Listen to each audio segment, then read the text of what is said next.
Welcome to Serving Locally with me, your host, mrs.deines, a podcast where we spotlight service in the Longmont and surrounding communities. All right, let's connect.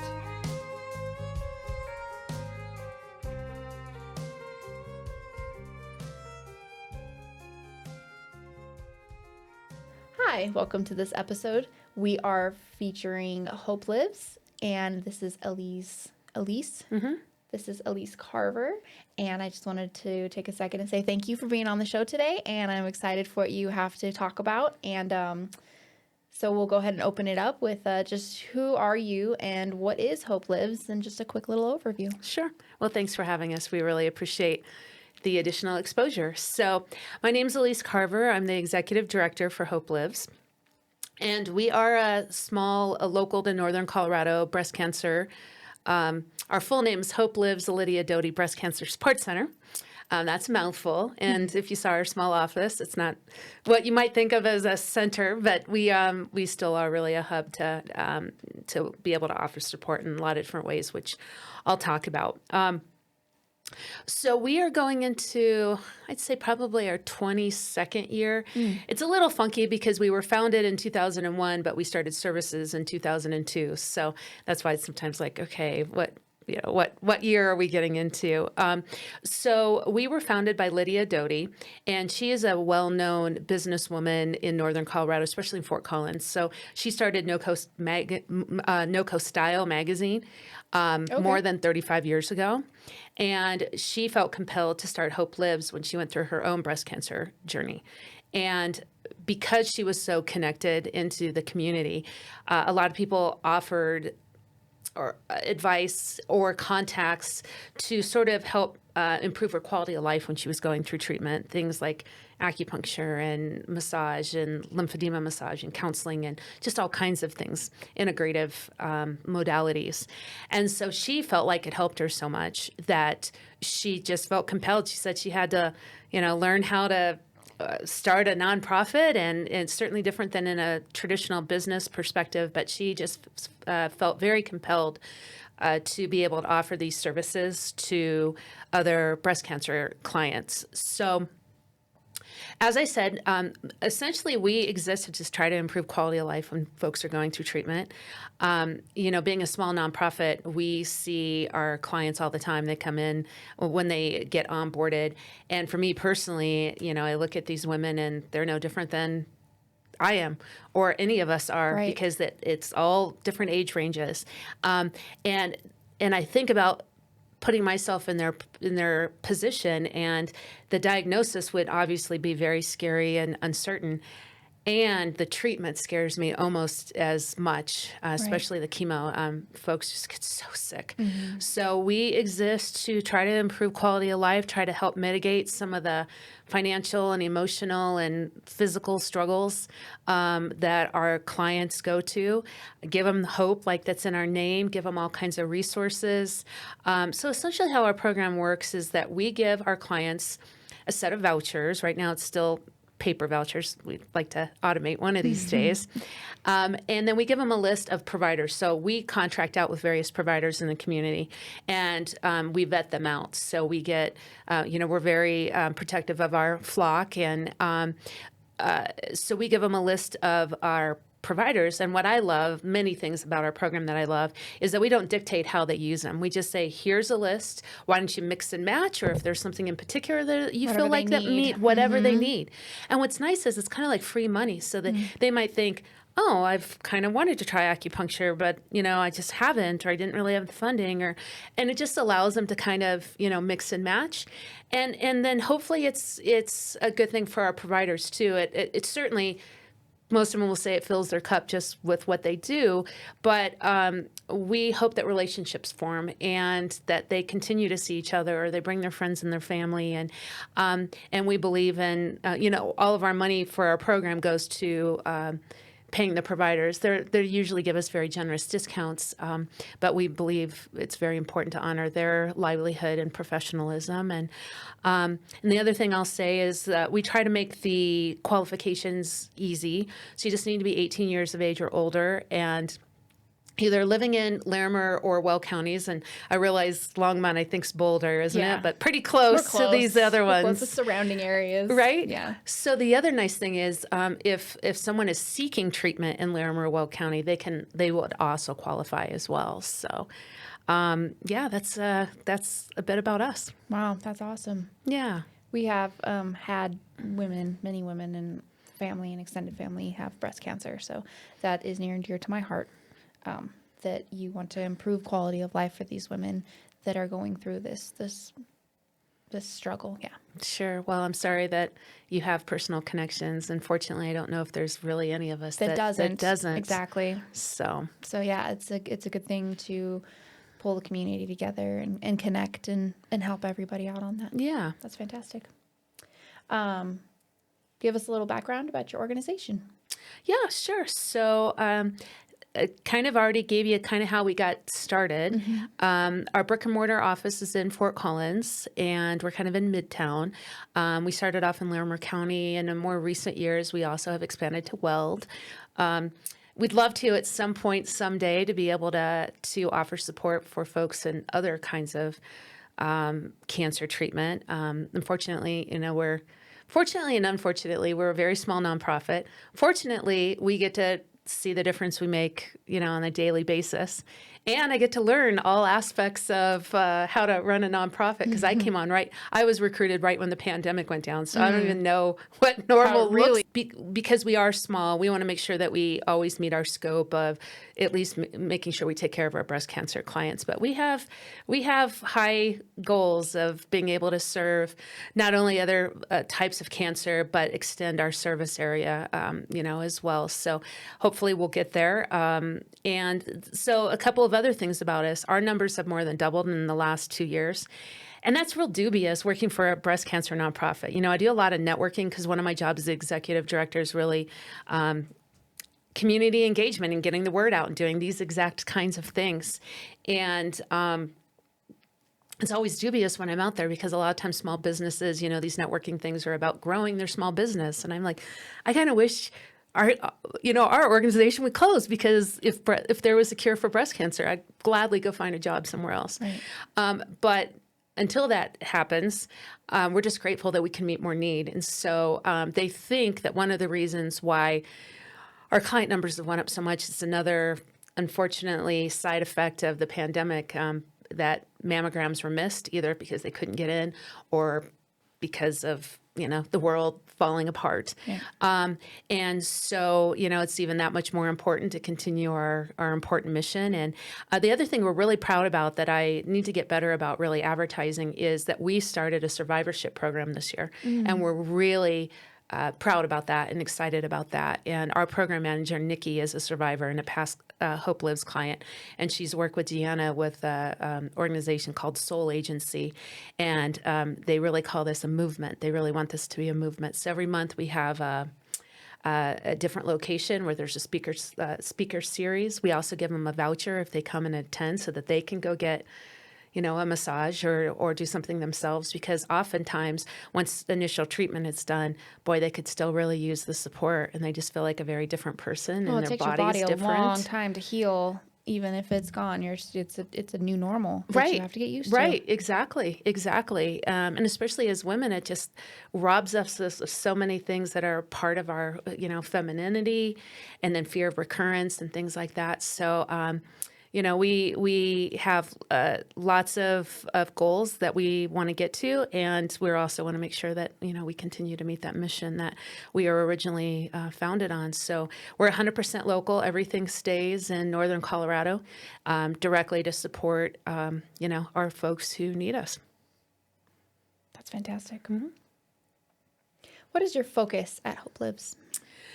So, kind of I alluded to before, our focus really is support. It's really just trying to improve quality of life when folks are going through treatment. It's interesting. We have our clients come into our office, as I mentioned, and not only do we give them the vouchers, and Nikki's so good at her job. She came on with us last year, and we're so grateful for her. Often, our clients almost always will feel the need to cry and just be able to talk about their fears and their body changing and the future and grief and, worry. And so often, she's kind of a sounding board for that, even though everybody's journeys are different. There's still that, that commonality.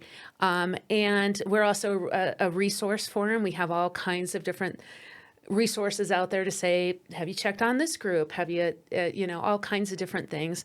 And one of the things I think that I really enjoy too is we kind of load them up before they leave, because we just keep getting more things from the community to give to them for free. And it's really cool. So, we have like Scott's Auto that gives them free oil changes for a year, and Breeze Through Car Wash, and the Human Being with coupons, and we've got several King Supers cards from various people, because sometimes they could really use a hand up with that. And the other thing that we have is as an assortment of gently used items that either clients don't need anymore, or unfortunately when someone passes away and they're cleaning out their stuff. So we have a bunch of used wigs, because those can be a lot, very expensive, and mastectomy supplies and prosthetics. And we have church groups that knit blankets, and a quilt group that makes beautiful quilts. And we just load them up. And that's probably my favorite part, because you can have someone that'll come in and they're bald, or they've got a ball cap on, and they're just not feeling very good about themselves. And they leave with this beautiful wig loaded up with things that it gives me the chills even now. Right. Me too. Because that's my love language, is gifts. So yeah, right. To give gifts and to make stuff for people, and then just see that. Yeah. It makes a huge difference for them. It does. And to get they're usually overwhelmed when they leave, because they're loaded with stuff.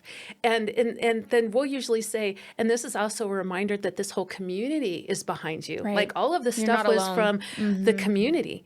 And so so they're wrapping their arms around you and loving on you too. So yeah, absolutely. So it's really touching. And it just makes them they're almost always incredulous. Like, really, I'm getting, all of the stuff. And yet they just, it's very touching to all of us when they come in. So it's important and meaningful work. That's fantastic. Yeah. Oh, I love that. I didn't know that. Yeah. I love learning all this stuff. Right? Yeah.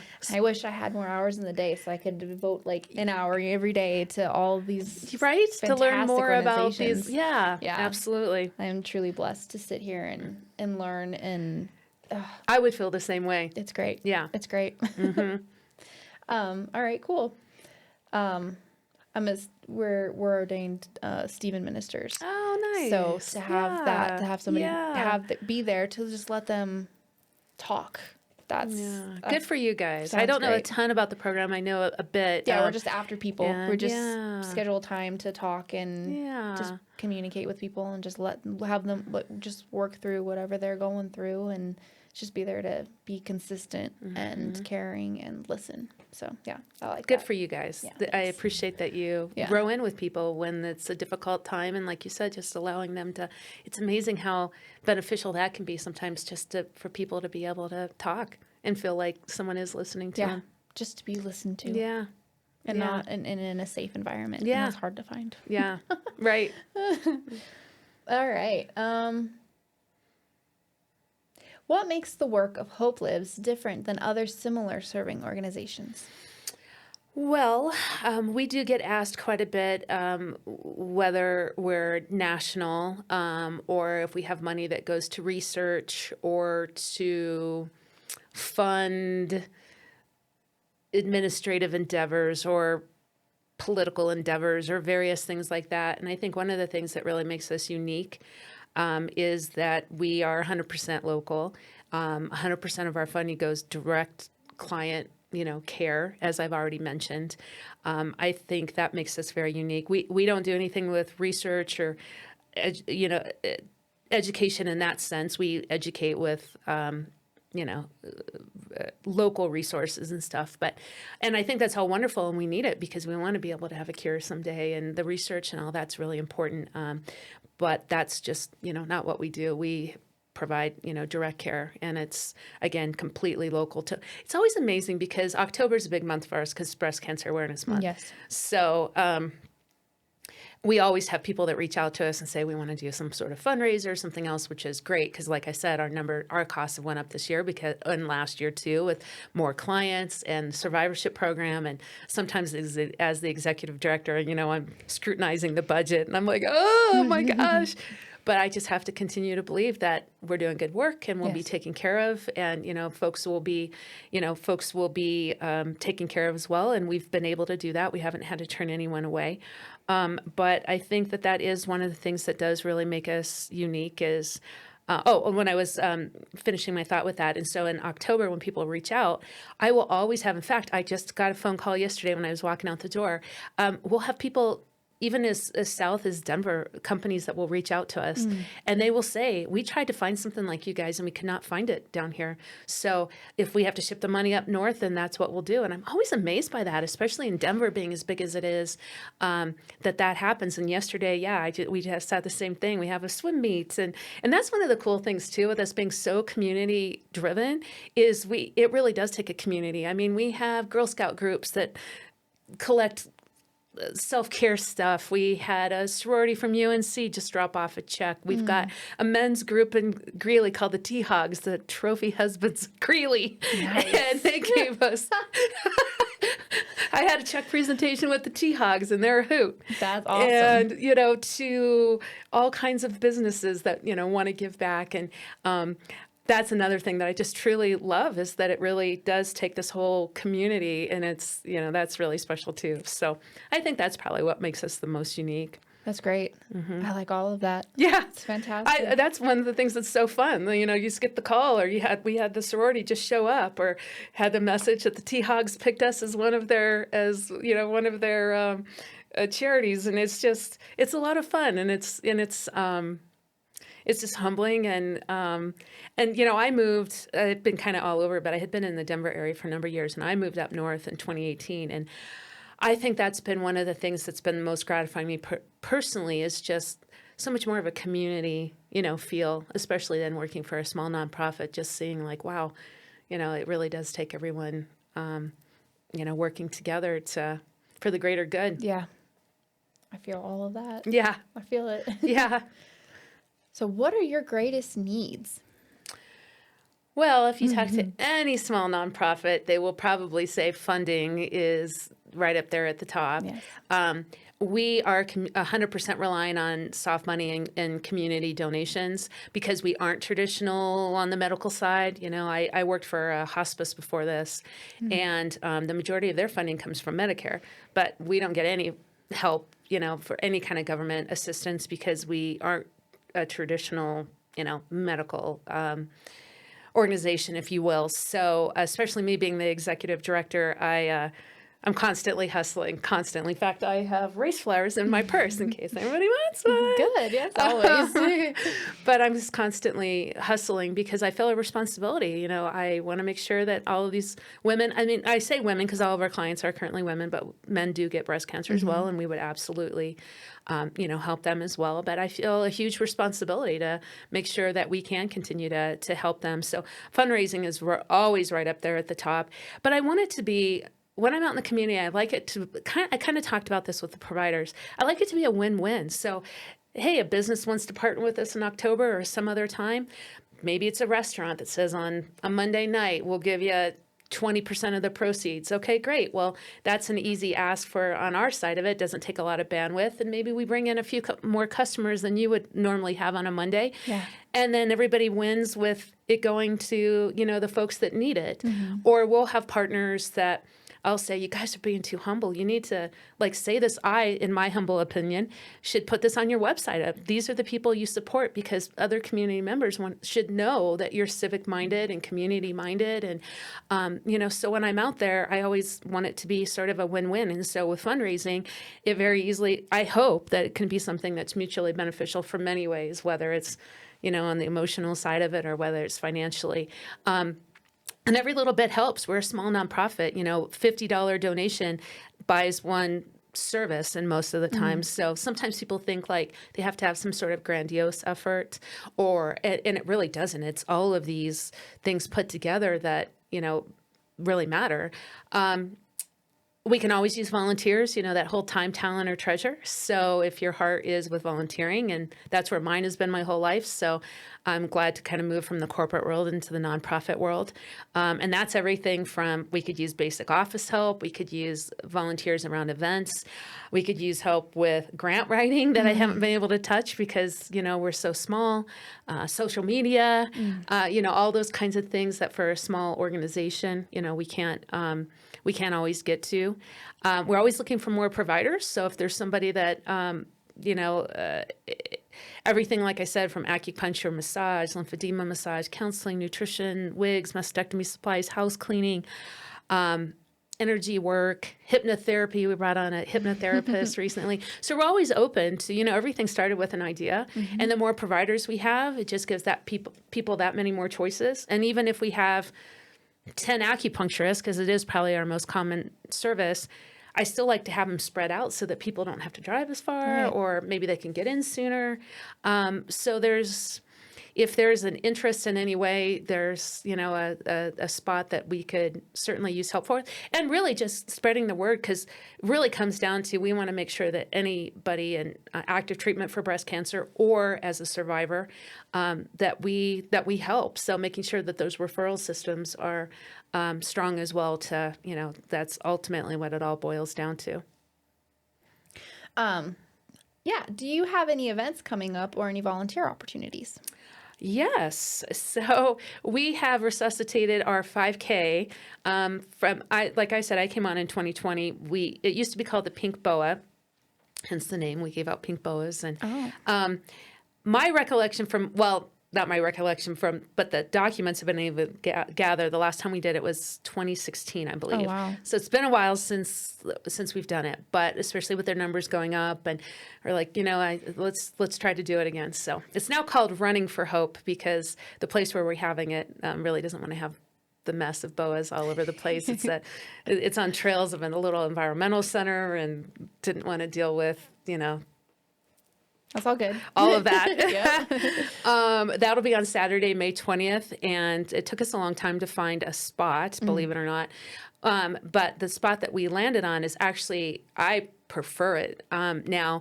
So there's two little lakes right across the street from MCR Hospital in Loveland called Houts and Equalizer Lakes. They're really just tucked right in there in Centerra. I didn't even know they existed. But I think it's great because it's more centrally located. We had been looking for parks in Fort Collins, and because it's right off the highway, it's closer for the Weld folks. It's still right there, very central in Larimer County, not that far away from Longmont. So it'll be there, and we will have all of our pre and post race activities in one of the parking lots there. McWhinney's donating that space. And then the trails are actually owned by High Plains Environmental Center. It's just a little tiny tucked in little environmental center there. And they're donating the space as well. So you can see the mountains from there. It's actually a really sweet little area that I didn't even know about. So you can go on to hopelives.org. That is our website. And you can get all kinds of information about, becoming a provider, becoming a client, volunteering. But we also have flyers with our events, both our 5K and our survivorship program. And registration's been a little slow. I kind of blame it on the snowy, cold weather, that people really weren't thinking about outside stuff. And so, it's in a month from tomorrow. Yeah. And so absolutely, we really could use more participants. We call it a run, but there'll be plenty of people walking. Or if you have someone that you want to walk who's a survivor, or certainly someone who's passed away, you can get teams. If you have teams of 4 or more, it's slightly cheaper. And then we have a reduced price for youth as well. So we're trying to make it reasonable for everybody. And then I'll just do a little teaser that we're having our 4th annual golf tournament at Highland Meadows in Windsor on Monday, September 18th, and we'll have that up on the website too. That was our big pivot in 2020, because we would normally have this big indoor gala, which is either next February or next March. We're solidifying the dates on that, but we couldn't do these big indoor activities, so we decided to try our hand at a golf tournament. So we're at our 4th annual. It's been really successful. I've still never played golf, and I'm the one that's that's overseeing this one too. So that was daunting the first year. I'm literally looking up golf terms, Right? like talking myself off the ledge. Like, but we pulled it off. You know, where there's a will, there's a way, and so that's been really successful and a lot of fun. And we're hoping that the race will, you know, pick up steam. I think also because we just hadn't done it for so long too. So I think both of those will pick up steam, and then we'll have our, you know, our gala next year that has been around for a long time as well. One of the things that's really special about the gala is that towards the end of the night we have what we call a fashion show, which I don't know really why we call that. It's not like they change outfits, it's ball gowns, but it's current client ambassadors, and they get to have gowns donated by Macy's and have their hair, if they have hair. Last year we had one of our young gals, she had a wig on, and she walked out on the runway and then threw the wig out in the audience. It was great. But they get a chance to feel pretty and special, and then everybody goes and does a survivor dance, and we did video segments in all of them. So we played a little 1-minute video, so the audience got a chance to see her, and then she got to walk out with her family, and you know, it was really touching. And then we can recycle those videos and use them on social media, because they're all hometown people that just live in our community that's been touched personally by it. So yeah, lots of things to keep us busy to make sure that we can ultimately still take care of everybody. That's fantastic. Yeah. I'm that person. In fact, afterwards, I'm like, where can I hang some flyers in downtown Longmont before I head back up for another meeting? Yeah, exactly. I'm that person, but well, that's good. Yeah. So how can people contact and find out more about Hope Lives? Yeah, I would say, like I mentioned, our website, which we have some really exciting things coming down too. We're in our final, in fact, today I have to send our 6 finalists. We're redoing our logo after 20 some years. We feel like we need a refresh. And so we've been using this company that it's kind of a contest with all these different designers. And so that's been fun. And we're also doing a website revamp, which has been needed.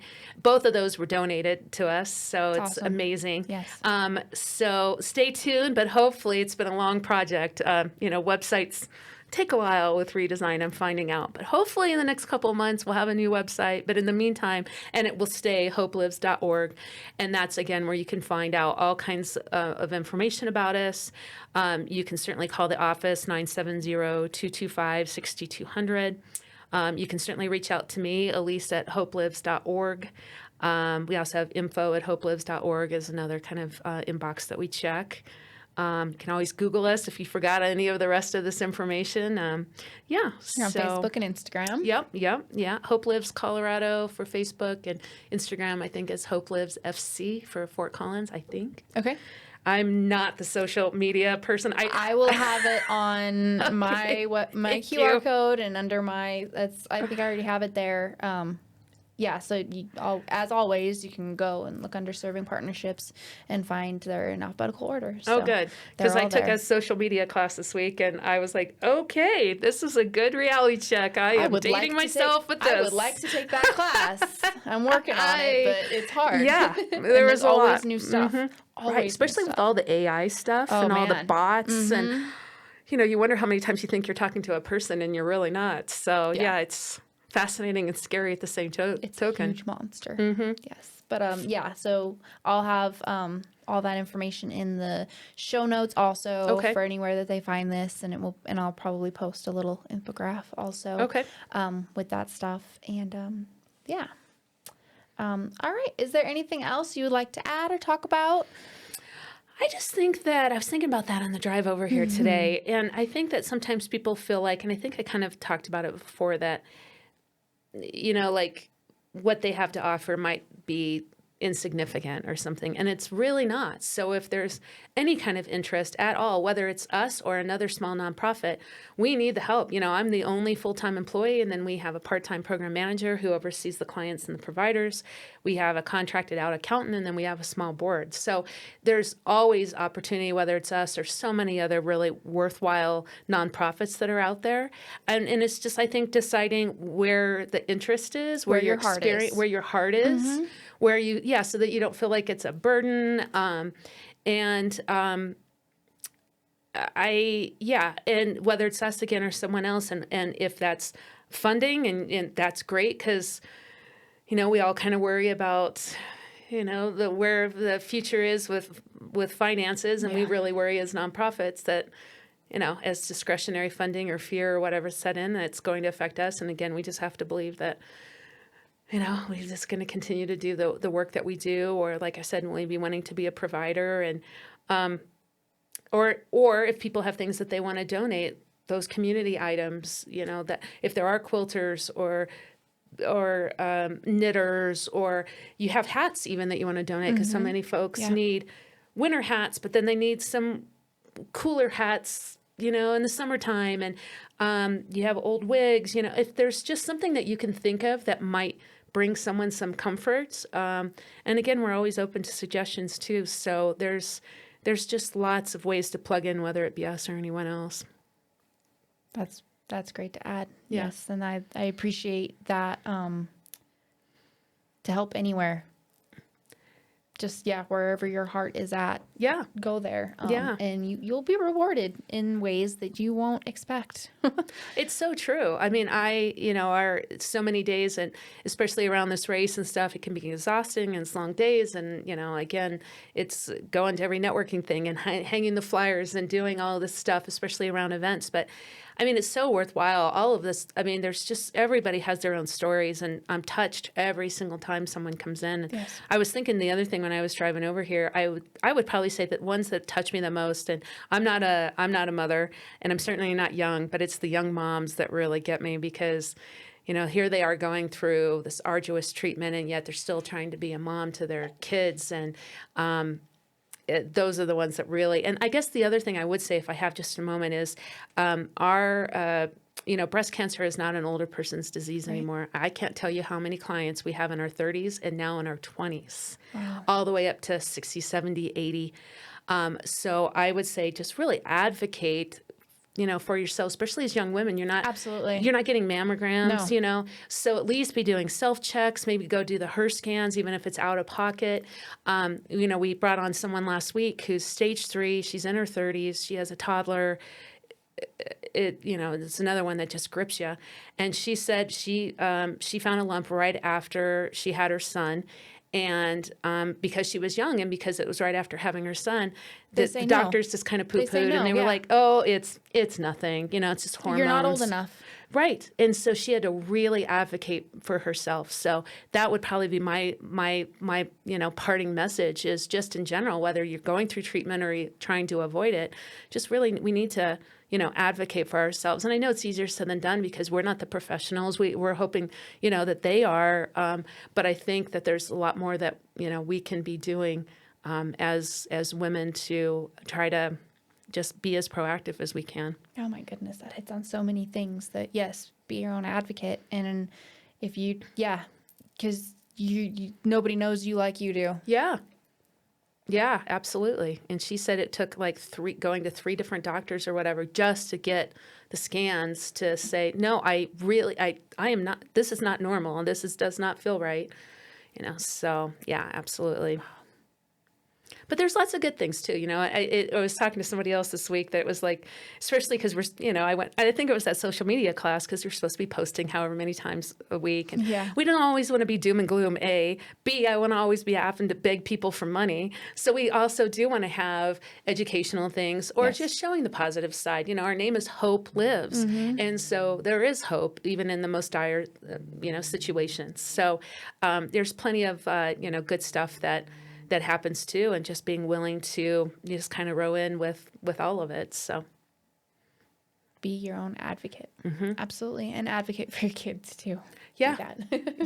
Yeah. So that's fantastic. Yeah. Well, I just want to say thank you so much for coming on today.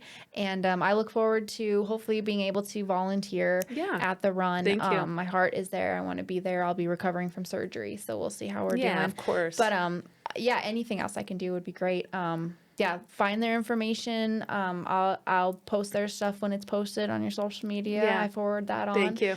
And get out there and find where your heart wants to be, and volunteer, whatever that is.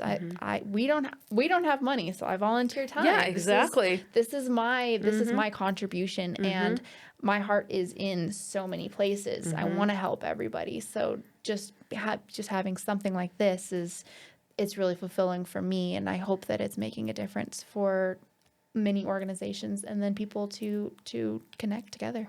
Oh, absolutely. We were just talking the other day, even if we had someone who could come in a few hours a week and help us in the office with those kinds of things that are just so that we can concentrate on work. the other stuff, right? So absolutely, busy absolutely. It's all very important. Very much. Well, thank you so much, Elise. I really appreciate you coming all the way down here. Yeah, and absolutely. talking with us. And thank you for having us. We really do appreciate it. Yes, absolutely. Thank you. Thank you to my guests, my listeners, and my supporters. Serving together, we can strengthen our community. Please like and subscribe. Do all those other things. You know you got to do them. Because that's the easiest way that you can serve right now. All right, now go. Connect with others and be a blessing.